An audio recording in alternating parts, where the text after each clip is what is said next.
ये सर 2019 की बात है।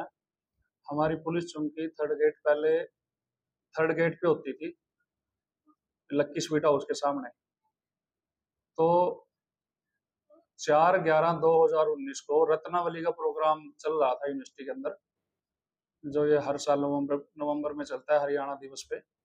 उस प्रोग्राम के दौरान यूनिवर्सिटी में पढ़ने वाले बच्चे और कुछ आउटसाइडर आपस में कुछ उनकी बहसबाजी हुई थी प्रोग्राम के दौरान।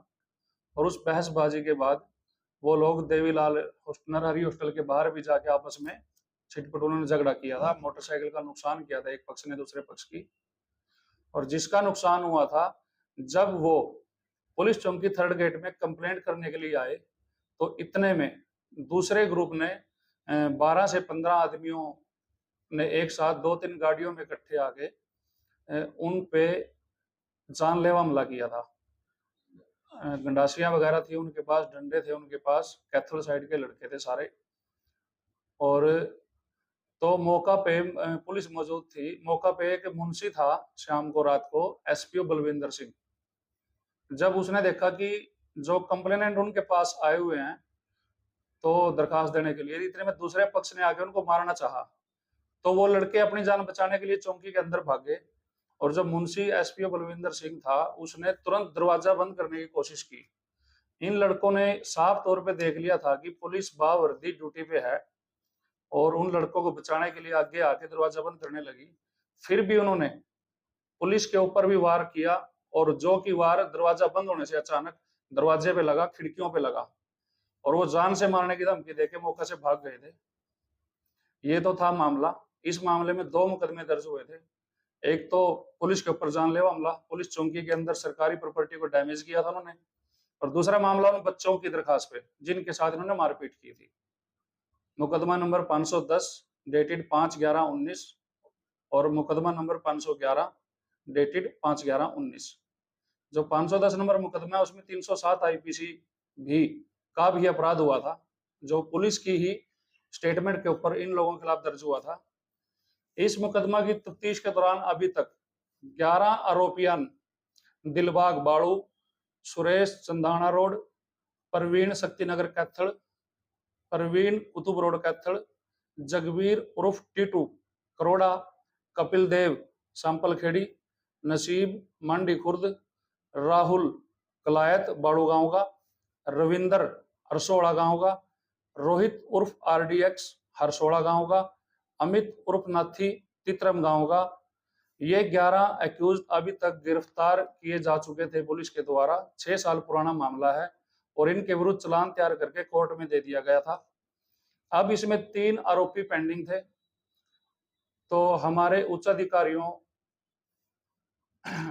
द्वारा बार बार निर्देश दिए जाते हैं कि जो फर्दर इन्वेस्टिगेशन के केसेस हैं, पुराने केसेस हैं, और स्पेशली जो लड़ाई झगड़े के केसेस हैं, इनमें जल्द से जल्द गिरफ्तार करें। तो मैं पिछले 2 से 3 महीने से बकाया इसमें 3 आरोपी थे। छोत गांव कैथल का गुरमीत सिंह, और एक छत्रपाल उर्फ बिट्टू सेगा जिला कैथल का, और तीसरा जो लड़का है उसका सिर्फ विकास नाम है, हिसार का रहने वाला बताया गया है, लेकिन उसका एड्रेस अभी और बाप का नाम अभी क्लेरिफाई नहीं हुआ तफ्तीश में। तो इनमें से अभी पिछले महीने ही हमने छत्रपाल का पता किया था, जो पता चला कि वो अमेरिका चला गया डोंकी के माध्यम से। तो उसका बड़े अथक प्रयासों के बाद पासपोर्ट नंबर हासिल किया हमने तफ्तीश के दौरान, और उसकी तो एलओसी जारी करवा दी गई है 21/4/25 को, वो अमेरिका में है। तो उसके बाद अब गुरमीत पर फोकस था पिछले 1-1.5 महीने से लगातार, और ये अक्सर अपना फोन कभी ऑन कभी ऑफ, गांव में जाते हैं तो गांव में नहीं मिलता था, कभी जीरकपुर कभी झज्जर। इसने इसके लिए बड़े प्रयास किए, और काफी प्रयासों के बाद कल दिनांक 11 थी, कल 11/4/25 को साइबर सेल कुरुक्षेत्र ने बड़ा सहयोग किया। उनकी मदद से हमने 5-7 घंटे की काफी मेहनत के बाद मुखबरी लोकल इंटेलिजेंस कैथल की लेके इसको गुरमीत सिंह पुत्र राजवीर सिंह वासी गांव छोत जिला कैथल को कैथल आरकेएसडी कॉलेज के सामने से विधि अनुसार 5:15 PM पर गिरफ्तार किया था। और अब इसमें केवल एक मुलजिम पेंडिंग रह गया है, विकास उत्तर नामालूम, वासी हिसार साइड का है। अब इसको आज जुडिशियल कस्टडी के लिए कोर्ट में पेश करेंगे गुरमीत को, और उसके बाद उस पर प्रयास करेंगे पूरे 100 के 100%। तो ये हमारे अफसरों द्वारा दिए गए निर्देशानुसार, जो कि बार बार कहते हैं कोई भी मुलजिम पेंडिंग है उसको ढिलाई से नहीं लेना, जल्द से जल्द हर्ट के मुलजिम को अरेस्ट करना है। तो ये कल हमारी टीम थी जिसमें ASI कृष्ण, मैं खुद, HC अशोक, HC सतीश, अपनी प्राइवेट गाड़ी, ताकि सरकारी गाड़ी की पहचान ना हो जाए और मुलजिम फरार ना हो जाए, मुखबरी के आधार पर साइबर सेल की इमदाद से उसको काबू किया है। ये मामला है, बड़ा गंभीर मामला था, पुलिस चौकी के ऊपर हमला हुआ था, सरकारी प्रॉपर्टी को डैमेज किया था इन्होंने। तो ये सफलता मिली है हमके। भगोड़ा घोषित किया गया था? नहीं, भगोड़ा नहीं था ये, भगोड़ा घोषित नहीं किया गया था, क्योंकि ऑलरेडी 11 एक्यूज्ड के चालान कोर्ट में दिए जा चुके थे और इस पे भी लगातार प्रयासरत थे। वांटेड तो लिख सकते हैं इसको? हाँ, वांटेड तो था, ये वांछित था। कितनी उम्र है सर इसकी? इसकी उम्र है 28 ईयर्स।